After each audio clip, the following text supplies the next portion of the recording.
operational economies of scope. That's pretty straightforward to understand. We already talked about this when we did an internal analysis of that. First, okay, operational economies of scope can be achieved by having a lot of shared activities. Okay? It's about more efficiency, higher efficiency. If you already are doing something and you can share these activities for other businesses, then the efficiency will go up, which is very straightforward. So for example, do you know this logo, the emblem, this company? Yeah, it's a Honda. So it's a Japanese company. And this company is very well known for manufacturing a really good quality engines. Okay? And Honda not only produces the vehicles like cars and trucks, but they also make a lot of other things like generators, marine, and yard care products that need engines. So this diversified company Honda, okay, share innovative activities like the R&D, okay, and also share some manufacturing platforms together, okay, to produce different types of engines. That way, you can share these activities and you can share fixed costs, spread out the fixed costs together, and then you can create more economic value here. Okay, so one way to achieve operational economies of scope is to have shared activities. Next. If you have a really good core competency and if you can leverage this core competencies to another business you have, then you can achieve operational economies of scope, definitely. So for example, there is Mickey here, right? So Disney. As you already know, Disney has a really, one of their core competencies is to have a really strong characters. So there's a lot of brand value.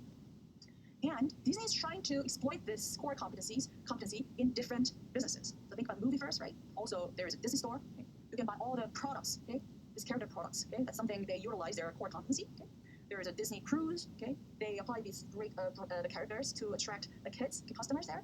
There are even like Disney hotels, there's a theme park, everything. So Disney really tries to utilize their core competency of having these powerful characters by diversifying into different businesses. Sometimes, for some companies, like their internal labor market can be their core competency. So if you think about like consulting firms, like HR is really, really important. And for example, Samsung is another big diversified company in Korea. It has numerous business units, like not only Samsung Electronics, but in Korea, like there's so much. Automotive, hotel, theme park, construction, you name it. Securities, insurance, very, very widely diversified. It doesn't seem that related, but they actually utilize their internal labors really efficiently. For example, when a person is hired, let's say by the Samsung Electronics after like 5, 6 years or whatever, 10 years, okay, this manager is transferred to another business unit of Samsung Group. And then that's how they spread out and transfer their intangible knowledge and know-how from Samsung to another business unit of the company. That way, they try to more efficiently utilize their HR resources. Okay? That's another way to achieve operational economies of scope. Okay? And here we talked about how these diversified companies can achieve economic value creation by leveraging and utilizing what they already have about their core competencies. But sometimes companies diversify in order to achieve and acquire new resources and capabilities, new core competencies. That is another reason some companies try to diversify. So let's talk about this using the 2 dimensions here. So the horizontal axis is about the market. Okay, whether you are targeting just existing market you are in or targeting a new market. The y-axis is about the core competence they already have, or whether they're building a new competencies. Okay, if you just remain in the existing market and using existing core competence, and then that's basically what you're trying to leverage core competencies to improve current market position. Okay? And if you want to expand to a new market using your existing core competence, it's basically about leveraging it into another new market. Okay, by redeploying and recombining core competencies to compete in the market in the future. Sometimes you want to build new core competencies to protect and extend current market position. Okay? That's something that Disney wanted to do when the 3D film technology rose. Or sometimes firms want to enter a new market and also acquire and build new core competencies. Okay? So this part is relevant to the concept of diversification. And we are going to learn and talk about the Newell case. And to give you a little hint here, okay, in the article they were considering and acquire like Halfalone and Rubbermaid. Okay? Rubbermaid can be considered an attempt to still leverage their core competencies in their current and a new market to some extent. Whereas Calphalon's diversifying into the Calphalon business is more about expanding into a new market and acquiring a new set of resources and capabilities. I'll stop there, but yeah. So that sometimes companies diversify not only to leverage their own existing core competencies, but also to try to acquire and build new set of resources and capabilities, core competencies. And let's move on to the second sources of economies of scope, financial economies of scope. First, financial economies of scope can be achieved by having a very efficient internal capital markets. Yeah. Sometimes this company headquarters has more private information about their businesses compared to external market, definitely, right? Because you run the business, so you know more about your company. And in that case, this capital allocation doing internally can be more efficient than using external capital. Okay? That way, you can achieve financial economies of scope. That's something what Berkshire Hathaway is doing. Even though their businesses are not really related, but still, since the Berkshire Hathaway as an owner of all these businesses has a lot of information, private information about these businesses, and then that really helped them to allocate internal capital more efficiently.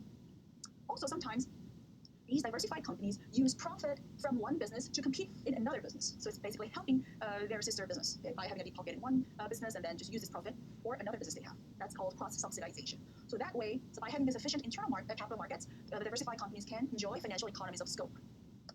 Another way to achieve financial economies of scope is to do some restructuring. Restructuring does not only include diversification, but also include divestitures, which means exiting businesses. Okay? So executives, by having different businesses at the same time, they can restructure their business portfolio to be more efficient and to create more economic value. Okay? And sometimes diversification helps, but also at the same time, exiting some businesses can help the firm, okay, to stay more focused on their more profitable and business with more future. For example, Samsung Electronics, okay, sells virtually all the consumer electronics, starting with phones, washing machines, dishwasher, everything. Also cameras. And Samsung is considering to exit the camera market because they don't think that their core competence lies in this business. So that's another example of doing restructuring. And when companies work on this restructuring, they typically use this BCG growth share matrix, which is this one. And this matrix helps managers to make decisions about which industry to get into or which business they need to exit. So this matrix, the x-axis is about the relative market share. So how much market share you have right now, low to high. The y-axis shows the market growth, so market potential, okay, low to high. So let's say that you have a really low market share in a market that has really low market potential. It's not really good. So we call this business dog. I love dogs, but yeah, it's called dog. I don't know why, but yeah. So best thing you can do with the business, if you have a business here, maybe it's to exit. Divest or harvest and then just exit. On the other hand, if you have a really high share in a market, okay, which has not much potential, and still you will still make a lot of money now, but the potential for this market is not really good, right? So this is called cash cow because you can earn a lot of money now because you have a lot of market share here. But maybe you should use this profit from this business to invest more on probably star or cash mark business. So until now, the earnings will be high and very stable, and cash flow is really high and stable. So it's better for you to just hold this business for a while and use this deep pocket to invest in another more high-growing businesses. And if you have a high market share in a fast-growing business, which is great, so it's called star, okay, your earning will be high, stable, and even growing, which is great. Okay? But at the same time, cash flow can be a little neutral compared to cash cow because why? You will need to keep investing the money you've earned because this business is continuing to grow.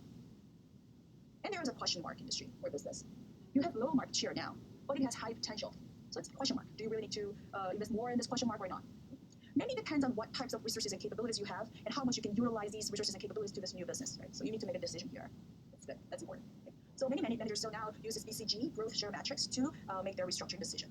Okay. And by conducting this restructuring, you can enjoy the financial economies of scope. So to summarize, there are two different types of economies of scope: operational economies of scope and financial economies of scope. And you need to understand the different sources of these economies of scope. So basically, you can achieve operational economies of scope by sharing the same activities for the firm and for different businesses the firm has, and by utilizing and leveraging the core competencies into different businesses they have.